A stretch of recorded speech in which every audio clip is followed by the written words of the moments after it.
Praise the lord. ప్రభు అయిన యేసుక్రీస్తు నామంలో మీ అందరికీ హోసన్నా మినిస్ట్రీస్ తరపున హృదయపూర్వకమైన వందనాలు తెలియపరుస్తున్నాను. ప్రభు మిమ్మల్ని ఆశీర్వదించి దీవించునుగాక. ఈ పూట పరిశుద్ధ గ్రంథంలో నుంచి 62వ కీర్తనలో ఉన్న కొన్ని విషయాలని మనం తలపోసుకుందాము. ఈ 62వ కీర్తన ప్రధాన గాయకునికి ఎదుగుతూను అనురాగం మీద పాడదగిన కీర్తన అని మనకు కనిపిస్తుంది. ఇది దావీదు రాసిన కీర్తన. ఇందులో గనక కొన్ని విషయాలు మనం తలపోసుకోగలిగితే కొన్ని శ్రేష్టమైన అనుభవాలు మనం నేర్చుకోగలుగుతాము. దేవుని వాక్యం దగ్గర మనం ఎప్పుడు కూర్చున్నా నేర్చుకోవడానికి మనం సిద్ధపడాలి. ఏదో కర్తవ్యాన్ని నెరవేర్చడానికి కాదు. ఉదయాన్నే లేచి ఒక అధ్యాయము లేక ఒక 5 అధ్యాయాలు చదవాలి అనే కర్తవ్యంతో కాదు. ఉదయముననే దేవుని వాక్యం దగ్గరికి వెళ్ళి కొన్ని విషయాలు నేర్చుకోవాలి అనే దృక్పథంతో మనం దేవుని వాక్యము యొద్దకు వెళ్ళగలగాలి. అదే మనకు ఆశీర్వాదకరం. మరి ఈ కీర్తనల్లో కొన్ని విషయాలు మనం గనక ధ్యానించుకుంటూ వస్తే ఈ కీర్తనాకారుడైన దావీదు ప్రభువుని ఏ దృష్టితో చూస్తున్నాడు, ఎందుకు ఈ కీర్తన ఇలా వ్రాయవలసి వచ్చింది అనే విషయాల్ని మనం క్లుప్తంగా ధ్యానించుకుందాము. మొదట ఈ పల్లవిలో మనం గమనించినప్పుడు ఇక్కడ నా ప్రాణము దేవునిని నమ్ముకొని మౌనముగా ఉన్నది, ఆయన వలన నాకు రక్షణ కలుగును. ప్రియులారా, ఈ వాక్యంలో మనం ఏమని తలంచుకోవాలి అనంటే, తమ దేవుని వలన తనకు రక్షణ కలుగుతుందని నమ్ముతున్నాడు. దేవునిని రక్షకునిగా చూస్తున్నాడు. అవును, మనం కూడా మన దేవునిని పలు విధాలుగా దర్శిస్తూ ఉంటాము. ఆపదల్లో ఉన్నప్పుడు ఆదుకుంటాడని, అనారోగ్యంతో ఉన్నప్పుడు స్వస్థపరుస్తాడని, ఇబ్బందులు కొలిమిలో ఆయన మనల్ని నడిపిస్తాడని, చేపట్టి మనల్ని విడిపిస్తాడని మనం చాలాసార్లు మనం తలపోసుకుంటూ ఉంటాము. మంచిది. కానీ వీటన్నిటికంటే ముఖ్యంగా ఆత్మకు కావలసిన ఒక రక్షణను, రెండవది శరీరానికి కావలసిన ఒక రక్షణను, ఇది భద్రతకు సూచన, ఆయన కలుగు చేస్తాడనే అవగాహనతో మనం బ్రతకాలి. ప్రియ సహోదరులారా, ఆయన మూలముగా నాకు రక్షణ కలుగుతుంది అని ఆయన తన ప్రాణమును మౌనముగా ఉంచుకొని ఉన్నాడంట. అంటే తన శక్తి మీద తను ఆధారపడట్లేదు, తన బలము మీద తను ఆధారపడట్లేదు. నా రక్షణకు ఇది కావాలి, ఇలా నేను సిద్ధపరచుకోవాలి అని తన శక్తి సామర్థ్యతలు ఆయన ఉపయోగించుకోవట్లేదు. నేను మీకు ఒక ఉదాహరణ కూడా చెప్తాను. ఒక ఇంటికి నన్ను ఒక అధికారి ప్రార్థన చేయడానికని రమ్మంటే వెళ్ళాను. కాస్త ఒక 15-20 నిమిషాలు ఆలస్యంగా వెళ్ళాను. నేను వెళ్ళేసరికి ఆయన సిద్ధపడి ఆలస్యమైందని ఎదురుచూపులు చూస్తున్నాడు నా కొరకు. నేను వెళ్ళగానే ఆ కాలింగ్ బెల్ నొక్కితే ఆయనకంటే ముందు ఒక బొచ్చుకొక్క వచ్చింది ఇంట్లో నుంచి. నాకు కుక్కలంటే భయం. అందుచేత ఆ కుక్కను చూడగానే కాస్త నేను వెనకంజి వేశాను, అడుగు వేశాను వెనక్కి. వెంటనే ఆయన అన్నాడు, పాస్టర్ గారండి మీ కొరకే వెయిట్ చేస్తున్నాను, రండి రండి లోపలికి రండి అన్నాడు. ఆయనకు ముందు ఈ బొచ్చుకొక్క ఉంది. నేను అన్నాను, అయ్యగారు దాన్ని ముందు లోపలికి తీసుకెళ్ళండి అంటే ఆయన అన్నాడు నవ్వుకుంటూ, అది అరిసేదే కానీ కరిసేది కాదులే రండి అన్నాడు. అరవని కరవని నాకెందుకు వచ్చిన గొడవ, అది తీసుకెళ్ళండి అంటే ఆయన ఏదో పేరు పెట్టి పిలిచాడు. ఆయన వెమ్మట వెళ్ళిపోయింది. అది ఆశ్చర్యమైన సంగతి ఏంటంటే, ఇంట్లోకి వెళ్ళి చూస్తే ఆ ఇంట్లో ఆ సోఫా దగ్గర ఇంకోటి కూర్చొని ఉంది. నేను ఆ సోఫా మీద కూర్చోవడానికి సంశయిస్తుంటే ఆయనే అన్నాడు, ఆ మంచం మీద కూర్చోండి పర్లేదు అలా అని. సరే కూర్చున్నాను. మంచం మీద కూర్చుంటే ఆ మంచం కింద నుంచి ఇంకొకటి వచ్చింది. 2 కాళ్ళు మంచం మీద పెట్టుకొని గుట్టుగా కూర్చున్నాను. మీకు ఆశ్చర్యమైన సంగతి చెప్పనా? నేను ప్రార్థన చేస్తానండి, ఆలస్యం అయిపోయింది ఇప్పటికే అని లేచి నిల్చున్నాను. లోపలికి వెళ్దాం రండి అని లోపలికి తీసుకెళ్తే ఆ పడక గదిలో ఇంకొక కుక్క ఉంది. నేను అన్నాను, ఏంటి సార్ ఇది అట్లా అంటే ఆయన అంటున్నాడు, ఏమండి నాకు రక్షణ అవేనండి. నాకు గుండె జల్లుమందండి, నాకు రక్షణ అవేనంటాడు. మనం తెలియపరచకపోతే బాగోదని ఆయనకి విశదీకరంగా చెప్పాను. బ్రదర్, ఈ కుక్కల ద్వారా మనం రక్షించబడతామా? ఈ కుక్కల మీకు రక్షణ? కాదండి, రాత్రులు 4 గేట్ల దగ్గర 4 వదిలేస్తానండి. వదిలేస్తే మాత్రం అవి మనల్ని, మన ప్రాణాన్ని, మన కుటుంబాన్ని మనల్ని రక్షించగలవా? ఆ సామర్థ్యత వాటికుందా? లేదు. పిల్లల ఒక్క మాట నేను మీకు విశదీకరణ చెప్తాను. యెహోవా ఇల్లు కట్టించని ఎడల కట్టువాని ప్రయాస వ్యర్థమని ఎలాగైతే మనం చదువుతామో, ఆయన కాపాడని ఎడల పట్టణాన్ని కాచుకోవాలని ఉన్న కావలు వాని యొక్క ప్రయాస కూడా వ్యర్థమేననేది మనం మర్చిపోకూడదండి. మన ఆత్మనైనా మన దేహాన్నైనా రక్షించగలిగిన ఒక రక్షకుడు ఉన్నాడు. మన శక్తితో, మన భక్తితో, మన బలముతో, మన ధనముతో మనం రక్షించబడలేము, రక్షించుకోలేము. మనమైనా మన కుటుంబంలో ఉన్నవారినైనా మనం కాచుకోవాలి, కాపాడుకోవాలంటే అది దేవుని మూలముగా మనకు అనుగ్రహింపబడితే కానీ మనది కాదు. గనుక నా ప్రియ సహోదరులారా, ఈ కీర్తనలో నాకు ఒక రక్షకుడు ఉన్నాడు అనేది ఆయన కనపరుస్తున్న ఒక చక్కటి అనుభవం అని మనం ధ్యానించాలి. మన బ్రతుకులలో కూడా నాకు రక్షకుడు కావాలి, నాకు ఒక రక్షణ కావాలి. ఆ రక్షణ నేను పొందుకున్నప్పుడు నేను నిమ్మలంగా, నెమ్మదిగా, ప్రశాంతంగా బ్రతకగలననే ఆలోచన మనకు కావాలి, మనకు ఉండాలి. రక్షకుడు లేకుండా, రక్షణ లేకుండా మనం ఎక్కడ నిమ్మలంగా ఉండగలుగుతాము? నన్ను కాపాడే ఒక బలమైన హస్తం ఉంది అని మనకు అవగాహన లేకపోతే ఎక్కడ కుదుటగా ఉండగలము? దినములు కలతతో గడపవలసి వస్తుంది, రోజుల్ని కన్నీళ్లతో మనం గడపవలసి వస్తుంది. అందుచేత నా ప్రియ సహోదరులారా, ఇదిగో ఈ రక్షకుడు మనం కలిగి ఉండాలి. ఈ రక్షకుడు మనకు కాపరి అయి ఉండాలి. ఆయన మనకు రక్షణ అనుగ్రహించాలనేది ఇక్కడ మనం నేర్చుకోవలసిన పాఠం. ఇకపోతే ఈ 5వ చరణంలో చక్కటి మాట మనకు కనిపిస్తుంది. ఈ 5వ చరణంలో ఆయన ఏమంటాడంటే, నా ప్రాణమా దేవుని నమ్ముకొని మౌనముగా నుండుము. ఎందుకని? ఈ మొదటి వాక్యంలో కూడా నా ప్రాణము దేవునిని నమ్ముకొని మౌనముగా ఉన్నది అంటూ, ఇక్కడ మరలా నా ప్రాణమా దేవుని నమ్ముకొని మౌనముగా ఉండుము అని ఆజ్ఞాపిస్తున్నాడు. అంటే ఇంతవరకు ఆయనను నమ్ముకొని మౌనముగా ఉన్నది ప్రాణం, ఇక మీదట కూడా అలాగ ఉండమని చెప్తున్నాడు. ఇది ఒక నిరీక్షణను చూపిస్తుంది. చాలా సందర్భాల్లో మనం అప్పట్లో జరిగినాయండి, అప్పట్లో అలా ఉందండి, కానీ రాబోయే రోజుల్లో ఎలాగుంటుందో, ఏం జరుగుతుందో అనే ఆందోళన నాకు కలుగుతుందండి అనే మాటలు మనం వింటుంటాము. నిరీక్షణ లేనప్పుడే ఈ మాటలు వినిపిస్తాయి. నిరీక్షణ కోల్పోయినప్పుడే మనం ఆ ఆందోళనకు గురవుతాము. ఈనాటికి మనల్ని రక్షించింది ఎవరు? ఈనాటి వరకు మనల్ని కాపాడింది ఎవరు? ఇంతవరకు మనల్ని భద్రపరిచింది ఎవరు?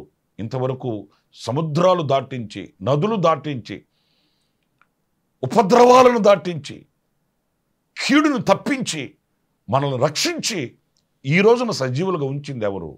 ఆ దేవుడే రాబో దినములలో, రాబో సంవత్సరములలో, రాబో కాలములలో కూడా ఆయన నాకు అండగా ఉంటాడు, ఆయన నాకు సంరక్షకుడై ఉంటాడు, ఆయన నాకు పోషకుడై ఉంటాడు అని నిరీక్షించడం గొప్ప కార్యం అండి. కొన్ని సాక్ష్యాలు వింటున్నప్పుడు ఆశ్చర్యం కలుగుతుంది. మేము అప్పట్లో, ఆ రోజుల్లో, ఆనాడైతే ఇలాంటి అనుభవాలు చెప్తుంటారు. మరి ఇప్పుడేమైంది అనంటే ఆ స్థితిని ఇప్పుడు వాళ్ళు కనపరచలేరు. రాబో దినములలో నా ప్రభు అలాంటి కార్యం చేస్తాడు అని నిరీక్షించలేరు. నా ప్రియమైన సహోదరులారా, ఇలాంటి లోటుపాట్లు మనం సరిచేసుకోవాలి. ఇలాంటి అనుభవాల్ని మనలో మనం తుంచివేయాలి, తుడిచివేయాలి. నిరీక్షణకు ఆస్పాదం మనకు కలగాలి. మన దేవునిని మనం నిరీక్షించిన వారమై మనం నిమ్మలంగా నెమ్మదిగా ఉండగలిగినటువంటి జీవితాన్ని అపేక్షించాలి. నేను మీతో ఒక మాట చెప్తాను. ఎప్పుడైతే నిరీక్షణ మనం కోల్పోతామో, ఆ నిరీక్షణ మనకు తీసుకుని వచ్చే ఆ కలవరం ఎలా ఉంటుందంటే దేవునిని మనకు మరుగు చేస్తుందండి. దేవుని సారూప్యాన్ని మనకు మరుగు చేస్తుంది. దైవ కార్యములను వివేచించలేని మందత్వాన్ని, మూఢత్వాన్ని మనలో స్థాపిస్తుంది. బహు ప్రమాదకరమైనది. ఎప్పుడైతే ఈ నిరీక్షణ మనం కోల్పోతామో మెల్లమెల్లగా మనం దేవునికి దూరం అయిపోతాము. లోకం మీద, మనుషుల మీద, మనకు కలిగిన సహాయాల మీద మనకు ఊరట కలుగుతుంది. వాళ్ళెవరో వస్తారు, వీళ్ళెవరో తెస్తారు, వీళ్ళెవరో ఇస్తారు, ఇలా వెళుతుందే కానీ నా దేవుడు నాకున్నాడు, ఇంతవరకు అద్భుతాలు చేసిన దేవుడు, ఇంతవరకు నాకు మేలు చేసిన దేవుడు, రాబో దినములలో కూడా ఆయన నన్ను చెయ్యి విడువడు అనే విషయాన్ని మనం మెల్లగా మెల్లగా మెల్లగా జార విడుచుకుంటుంటాము మనుషుల మీదకి మన దృష్టి వెళ్ళినప్పుడు. అందుచేత ఎలాంటి నిరీక్షణ కలిగిన వారమై ఉన్నాము, ఎలాంటి నిరీక్షణ గలవారమై సాగుతున్నాము, మన ప్రాణమును నిమ్మలంగా ఉంచుకొని ప్రశాంతంగా బ్రతకగలుగుతున్నామా, లేకపోతే రాబో దినములను గూర్చిన కలవరం మనల్ని వేధిస్తుందా అనేది మనం గమనించాలి. మీకు బాగా తెలిసిన ఒక చరిత్రలోని మాట నేను మీతో చెప్తాను. బబులోనులో షడ్రక్, మెషక్, అబేద్నెగోలు లాంటి దానియేలు వంటి వారికి శోధన వచ్చింది. అప్పుడు వాళ్ళు చెప్పిన మాట, ఈ వేడిమి కలిగిన అగ్నిగుండములో నుంచి మా దేవుడు మమ్మల్ని విడిపించుటకు శక్తి గల దేవుడు. ప్రియులారా, వేడిమి కలిగిన అగ్నిగుండములో నుంచి అంటే అంతకుముందు ఎప్పుడైనా అలా జరిగిందా? గతంలో వాళ్ళు ఎప్పుడైనా అలాగా అగ్నిగుండంలో వేయబడ్డారా? గతంలో వాళ్ళకి ఏమైనా ఆశ్చర్యమైన కార్యాలు జరిగాయా? వాళ్ళు అగ్నిగుండంలో వేయబడకపోయినప్పటికీ కూడా వాళ్ళు నిరీక్షించారు. గతంలో అలాంటి కార్యం జరగకపోయినప్పటికీ కూడా ఈ కార్యం మా దేవుడు మా ఎడల చేయగలడు అని నిరీక్షించారు. ఆ నిరీక్షణ వాళ్ళని సిగ్గుపరచలేదండి. మనల్ని కూడా అంతే. మనం నిరీక్షిస్తే, విశ్వసిస్తే, మనం నిరీక్షించుతున్న దానిలో మన విజయాన్ని చూడగలుగుతామే కానీ మనం నవ్వుల పాలు కామండి. ఈ నిరీక్షణ మనల్ని సిగ్గుపరచదండి. అసలు క్రైస్తవ జీవితం అనేదే ఒక నిరీక్షణ. ప్రభు కొరకు, ఆయన రాకడ కొరకు, ఆయన రాజ్యము కొరకు, ఆయన ప్రత్యక్షత కొరకు మనం నిరీక్షించుతున్న నిరీక్షణ జనులం మనం, విశ్వాస వీరులం మనం. కనుక ఈ వాక్యంలో దేవుని ఎడల ఆయన నిరీక్షించుతున్న నిరీక్షణ మనకు కనిపిస్తుంది. ఇంకొక అనుభవం కూడా నేను మీకు జ్ఞాపకం చేస్తాను. 6వ వాక్యంలోని మాట. ఈ 6వ వాక్యంలో ఆయనే నా ఆశ్రయ దుర్గము, నా రక్షణాధారము, నా ఎత్తైన కోట ఆయనే, నేను కదిలింపబడను. ప్రియులరా, ఆయన ఒక పూర్ణ నిశ్చయతని ఇందులో పొందుపరుస్తున్నాడు. ఏంటంటే ఆయన నాకు ఆశ్రయ దుర్గము, రక్షణాధారము, నా ఎత్తైన కోట. చూడండి, ఆ ఎత్తైన కోట మనకున్నప్పుడు ఏ ఆపద వచ్చినా నేను కదల్చబడను అనే ఒక స్థైర్యం. ఆయన నాకు ఒక ఎత్తైన కోటగా ఉన్నాడు. ఆయనను దాటుకొని ఏదైనా నా మీదకి రావాలి. ఎంత నిమ్మళమైన స్థితి చూడండి, ఎంత స్థైర్యమో చూడండి. నాకు ఆయన ఎత్తైన కోట, నా ఆశ్రయం ఆయన. ఏదైనా ఆపద వస్తే ఆయన దాటుకుని కదా నా దగ్గరకు రావాలి. ఏదైనా విపత్తు వస్తే ఆయనను దాటుకుని కదా నా మీదకి రావాలి. నాకు ఆయన కోట, కొండ, ఆశ్రయము కనుక నేను కదల్చబడను. ప్రియమైన దేవుని బిడ్డలారా, ఈ అనుభూతిలోనికి మనం కూడా రావాలి. యేసు ప్రభుతో ఉన్న శిష్యుల సంగతి చూడండి. నావలో వాళ్ళు వెళుతున్నప్పుడు పెను తుఫాను రేగింది, అలజడి వాళ్ళని కుదిపేసింది. శిష్యులే. ప్రభు మనతో ఉన్నాడు కదా, ఆయన మనతో ఉన్నప్పుడు మనకేం జరుగుతుంది అనే ధైర్యం వారికి లేకపోయింది. ఏదైనా ఆపద వస్తే ఆయనను దాటుకుని కదా మన దగ్గరకు రావాలి అని వాళ్ళు ధైర్యంగా ఉండలేకపోయారు. ఆయన అమరములోనికి వెళ్ళి పడుకున్నాడంట. ఆశ్చర్యం కలిగించే మాట. మన ఆత్మీయ తండ్రి దైవజనులు లేసన గారు చెప్తుంటే నేను విన్నాను ఒక చక్కటి మాట ఈ చరిత్రలో. ఏంటంటే ఆయన అమరములోకి ఎందుకు వెళ్ళి పడుకున్నాడంటే, అసలు నావ మునిగితే మొదట అమరం మునుగుతుంది. ఒక నావ మునిగితే నీళ్లలో మొదట అమరము కథ మునిగిపోయేది. మరి ఆయన అక్కడికి వెళ్ళి పడుకొని విశ్రాంతిగా ఉన్నాడు ఆయన. ఎందుకంటే ఆయనను దాటుకుని కదా ఏ సమస్య అయినా శిష్యుల దగ్గరకు రావాలి. మరి వాళ్ళు అలా ఆలోచించలేదే. ఆయన అమరములో పడుకుని నిద్రపోతున్నాడు. ముందు ఆయన మునిగితే కదా మనం మునిగేది. ఆయన మునగడు, మనల్ని మునగనివ్వడు. ఆయన నశించిపోయేవాడు కాదు, మనల్ని నశింపనివ్వడు. ఆయన ఆశ్చర్యకార్యాలు చేసే దేవుడు గనక మనకేం జరుగుతుంది అని వాళ్ళు విశ్వసించి ధైర్యంగా ఉండలేకపోయారు. ఆయన పడుకొని ఉన్నప్పుడు వాళ్ళు వెళ్ళి ఆయన లేపారు. బోధకుడా లేగవాయా, చింత లేదంటాయి నీకు, మేము నశించిపోతున్నాం. అయ్యో ఎంత మాట, దేవునికి చింత లేదా అని అడుగుతున్నారు.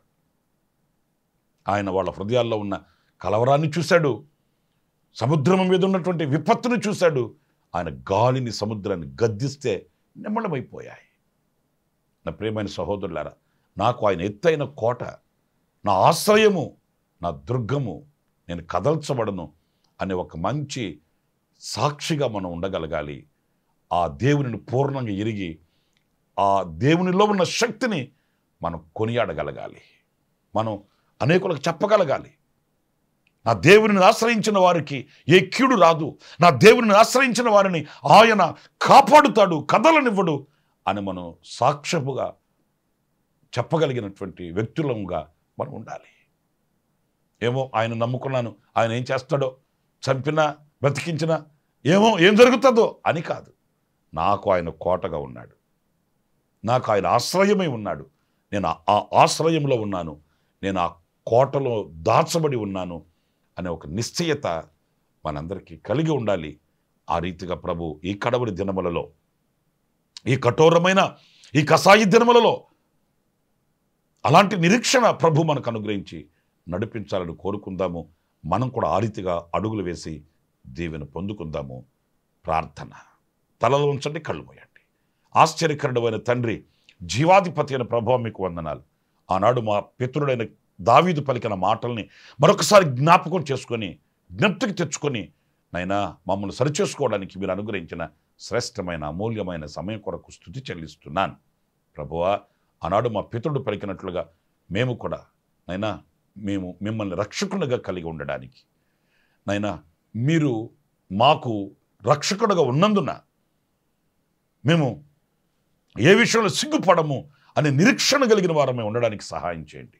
ఆ రీతిగానే మీరు మాకు కోటగాను కొండగాను ఆశ్రయముగా ఉన్నారని నిమ్మలంగా మేము ఒక స్థైర్యం కలిగిన వ్యక్తులుగా ఉండడానికి మీరు మాకు కృపను అనుగ్రహించమని. లోకంలో ఎన్నో మేము చూస్తున్నాం, ఎన్నో మేము చెవులారా వింటున్నాం. మా హృదయాన్ని కలవరపరిచే విషయాలు మా చెవికి చేరుతున్నాయి. మా హృదయాన్ని కలవరపరిచే విషయాలు మా కళ్ళతో మేము చూస్తున్నాము. ఈ దుర్దినములలో నైనా మేము కదలక నీ చేతిని పట్టుకుని నడవడానికి ఓర్పును, నేర్పును, సహనాన్ని, సంతోషాన్ని మీరు అనుగ్రహించి మాకు నడకను నడిపించి నైనా మీతో కూడా మమ్మల్ని మీ రాజ్యములో యుగాయుగములు వసించే వారముగా మమ్మల్ని ఆయుత్తపరచమని మమ్మల్ని మీ చేతులకు సమర్పించుకుంటూ యేసు ప్రశస్త నామములో ప్రార్థన చేసి వేడుకొనుచున్నాను తండ్రి. ఆమేన్. ప్రభు మిమ్మల్ని ఆశీర్వదించి దీవించునుగాక. ఈ దినమంతా విశేషమైన కృప నా దేవుడు మీకు సమృద్ధిగా అనుగ్రహించునుగాక. ఆమేన్. ప్రతి దినము ఈ అనుదిన కృపాను సందేశాల కొరకు, ఇంకా మరిన్ని ఆత్మ సంబంధమైన సందేశాల కొరకు ఈ మా యూట్యూబ్ ఛానల్ ని సబ్స్క్రైబ్ చేసుకోండి. Pastor Ramesh ministries.